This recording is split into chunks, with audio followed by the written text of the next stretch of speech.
Hola oyentes de Radio Sefarad y bienvenidos a una nueva edición de este programa que dedicamos a las matemáticas y al judaísmo de Cero a Aleph, en el que recibimos a Amelia Muñoz. ¿Qué tal? ¿Cómo estás, Amelia? Buenas tardes. Bueno, volvemos contigo para que hables a los oyentes de matemáticas, como comenzábamos el programa.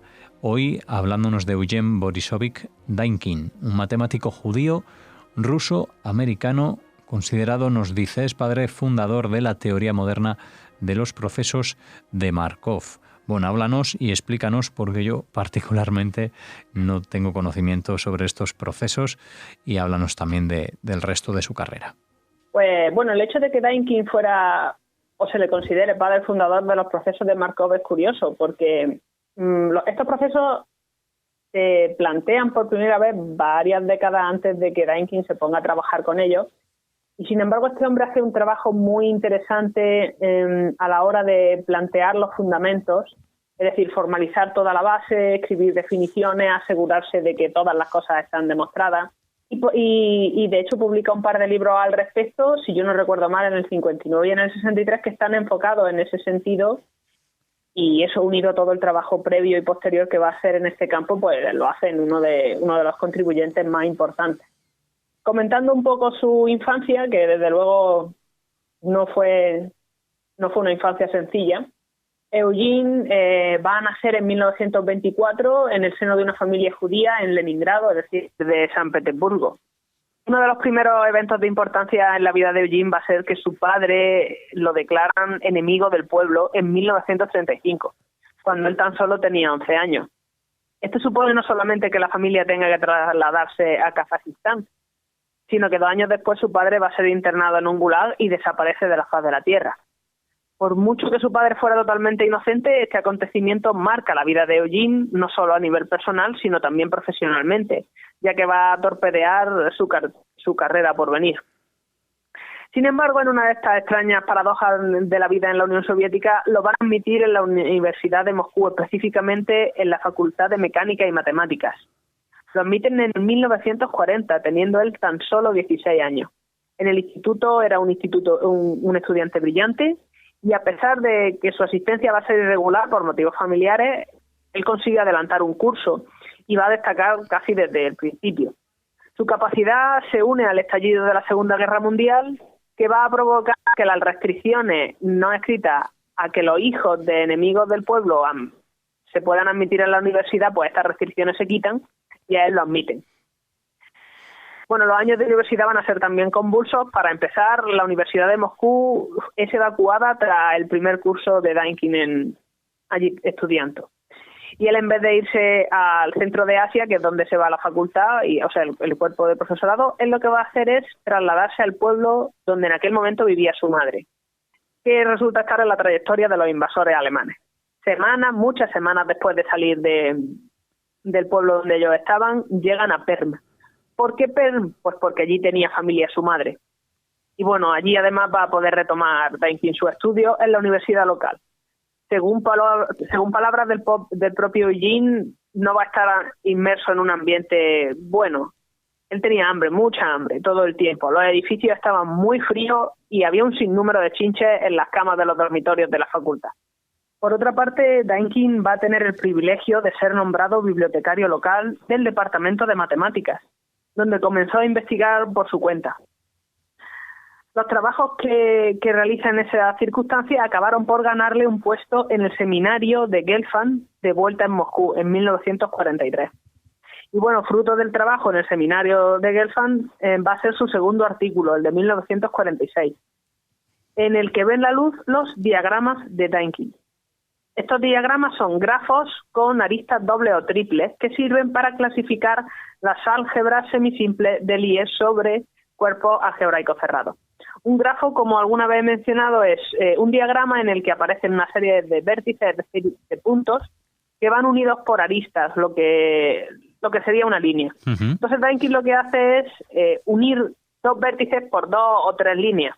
¿Y esto por qué lo hace? Bueno, pues resulta que Daikin lo va a inventar como método más sencillo para la clasificación para la clasificación de las álgebras semisimples de Lie sobre cuerpos algebraicos cerrados, porque él consideraba que la versión oficial, los cálculos oficiales que lo había llevado a cabo Waarden, eran muy complicados. Entonces, estos grafos van a surgir en este contexto y, sin embargo, se van a poder encontrar también a posteriori en muchos otros entornos y, además, tienen muchas aplicaciones. Por cierto, tras abandonar Dynkin la Unión Soviética, cosa que hace bastantes años después, en 1976, los científicos soviéticos son aleccionados para que dejen de mencionar el nombre verdadero de los diagramas de Dynkin y los van a llamar en su lugar diagramas de raíces simples, al menos hasta la caída del muro. Volviendo a la juventud de Eugene, el seminario de Gelfand va a ser el origen de su interés por el álgebra, una de las dos ramas principales de su trabajo. El otro foco va a ser la probabilidad, y su interés nace en 1945 al enrolarse en el seminario de Kolmogorov. Este hombre no solamente va a ser un buen maestro para Dynkin, sino que su apoyo va a ser fundamental en su vida profesional. Un ejemplo, tras acabar su carrera, que la acaba en el mismo 1945, Kolmogorov lo recomienda para el doctorado, lo que le abre las puertas a seguir estudiando en Moscú, además bajo su dirección. Además, tras obtener el doctorado en 1948, convence a algunos colegas para que contraten a Dynkin como profesor asistente para el departamento de probabilidad. Previamente, Eugene había estado trabajando para el Instituto Pedagógico de Vitebsk, que actualmente se llama Universidad Estatal de Vitebsk, que está en Bielorrusia. En 1954, Dynkin consigue llegar al cargo de docente. Esto sucede porque el año anterior había muerto Stalin y las persecuciones, las purgas y las puertas de zancadilla grandes que había en la facultad, debido a los orígenes de los investigadores, pues van a aflojar un poquito. No van a acabar, pero al menos aflojar un poco. Para entonces ya estaba trabajando casi por completo en probabilidad, tal y como atestiguan los libros de 1959, Fundación de la teoría de los procesos de Markov, y el libro de 1963, Procesos de Markov, que son los que he mencionado antes, que son trabajos fundacionales. Una cadena de Markov o un proceso de Markov es un tipo especial de proceso estocástico. Los procesos estocásticos son magnitudes aleatorias que varían con el tiempo. Entonces, la particularidad de los procesos de Markov es que dependen de o sea, el evento actual depende directamente y solamente del evento inmediatamente anterior.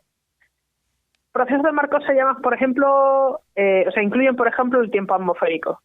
Hoy va a hacer sol y va a depender justo de lo que pasó ayer, no de lo que pasó hace 3 meses o 4 meses. Bueno, estos procesos nacen en 1906, aunque Dynkin está considerado uno de los padres fundadores de la teoría moderna precisamente por estos 2 libros que he mencionado anteriormente. Bueno, la carrera como investigador de Dynkin iba bien. En 1962 ya lo habían nombrado miembro del Instituto de Matemática Estadística, pero en 1968 su carrera se va interrumpida de golpe cuando lo reclutan a la fuerza para trabajar como científico jefe en el Instituto de Matemática y Economía de la Academia Soviética de la Ciencia. Este era un cargo al que tú no podías decir que no. Entonces, él se traslada allí, no muy contento, y su trabajo va a incluir pues, la organización de un grupo de trabajo gracias al cual se obtienen una serie de resultados sobre crecimiento económico y equilibrio económico. El trabajo va a ver la luz como el primer informe soviético sobre crecimiento económico y se presenta en Vancouver en el Congreso Internacional de Matemáticas de 1974. Por cierto que no va a ser él el que presente el informe, ya que a pesar de que es él el que emplea sus conocimientos en modelos estocásticos para buscar un modelo de estabilidad, él no tiene permiso para salir de la Unión Soviética. Así que va a ser, si yo mal no recuerdo, Kolmogorov quien lo lee. Y bueno, este no va a ser siquiera el único congreso internacional al que va a contribuir y al que no puede ir. Por ejemplo, en 1962, en Estocolmo, el propio Kolmogorov va a presentar la charla Procesos de Markov y problemas en análisis, ya que Eugene no tenía permiso para salir del país.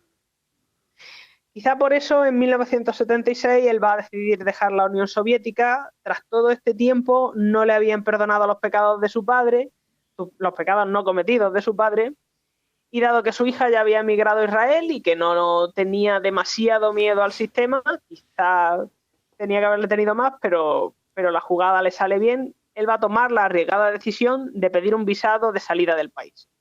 No lo presenta antes porque estaba trabajando para la Academia Soviética y si eras científico de alto standing era muy difícil que te dejaran salir. Pero su vida cada vez era más difícil, le ponían cada vez más la zancadilla y bueno, él considera que es el momento ideal para pedir el traslado y consigue irse. Y se va sin dudar, a pesar de que sabe que no va a poder volver. Se va a Estados Unidos, a la Universidad de Cornell, en Ítaca, en Nueva York, a donde llega en 1977. Dynkin y su mujer descubren con agrado la vida en Estados Unidos, llegando alguna vez a mencionar la sensación de libertad que les producía saber que no solamente estaban libres de la presión del Partido Central, sino que los pequeños jefes que se iban uno encontrando en la vida cotidiana de la Unión Soviética no estaban ahí, ni ellos ni los informadores locales. Entonces, en Cornell, Dynkin monta su seminario, un seminario muy similar al que tenía en Moscú, y al año siguiente de su llegada, en 1978, lo van a nombrar miembro de la Academia Americana de las Artes y las Ciencias. Bueno, hemos mencionado parte de las contribuciones de Eugene a la probabilidad, pero no mucho al álgebra. Si bien es cierto que sus contribuciones en este área suelen concentrarse al principio de su carrera, esto no las limita ni las disminuye. De hecho, Dynkin podría haber acabado en el departamento de álgebra en vez de en el de probabilidad. Que se decidiera por el segundo en vez de por el primero va a ser más una cuestión de posibilidades de alcanzar unas cotas más altas en su carrera profesional que de ninguna otra cosa. Por cierto, que los grupos de Lie, que es en uno de los entornos en los que Dynkin va a contribuir más, pues son variedades diferenciables, reales o complejas, que también son grupos donde sus operaciones multiplicativas e inversión son funciones diferenciables o analíticas, lo que se llama en análisis unas funciones de buen comportamiento. Y salen en un montón de sitios, salen en física, en análisis, en geometría y sirven para describir simetrías en estructuras analíticas. Aplicaciones secundarias también las vamos a encontrar, por ejemplo, en economía. Comentábamos antes que en el 77 se asienta en Cornell University y, bueno, para entonces Eugene ya tenía 53 años, pero esto no le va a impedir iniciar en 1980 una serie de artículos sobre campos aleatorios y posteriormente va a trabajar en análisis, por ejemplo, en funciones aditivas, en teoría de la medida, etcétera. Así como desarrollar una teoría de la probabilidad en espacios de Dirichlet. Y la lista de sus tareas continúa. Se va a retirar mucho más tarde de llegar. Él se va a retirar en 2010. Por cierto, los intereses matemáticos de Eugene no se van a limitar solamente al ámbito universitario. Durante su vida en la Unión Soviética, él va a organizar una serie de seminarios para alumnos de los últimos años de instituto. También va a organizar competiciones tipo Olimpiada Matemática e incluso llega a escribir varios libros para estudiantes de instituto. Estas prácticas las va a exportar a Estados Unidos.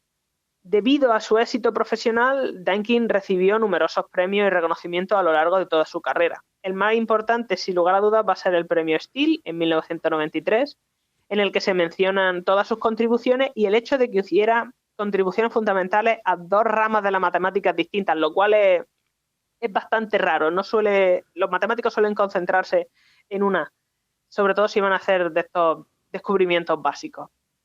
Previamente, sin embargo, había recibido el premio de la Sociedad Moscovita de Matemáticas, estamos hablando de 1951, y va a ser elegido miembro del Instituto de Matemáticas Estadísticas en el 62, como había mencionado antes, también miembro de la Academia Nacional de Ciencias Americana en el 85 y de la Sociedad Moscovita de Matemáticas en el 95, así como miembro de la Sociedad Matemática Americana en 2012.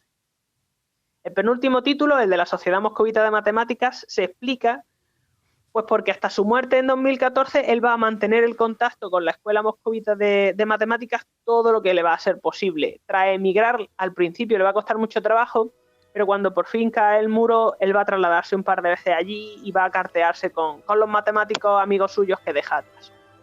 Bueno, Amelia, pues supongo que aquí cierras este programa dedicado a la vida de Eugene Morisovich Dynkin.